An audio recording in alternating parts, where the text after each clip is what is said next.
एउटा कागले दिए त नानु खै यता ल्याएन पखडा सबै काटी पठाएको कालो बारीसँग कुरेर आउँथ्यो किन काटेको नि आफै काटी पठाएको नि त हामीले काटेको होइन नि आफै आफै त्यो उसको आमाहरू आउँदा पनि यहाँ आउँदा पनि गर्नु जाने बिस्कुट अब त्यो काट्छ तैँले किन त्यो भिडियो गर्नु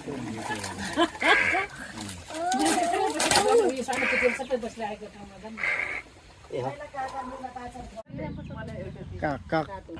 काक काक म रातो जयन्तीका काक काक मलाई चाहिँ निलो निलो ओ काक काक अनि यो चाहिँ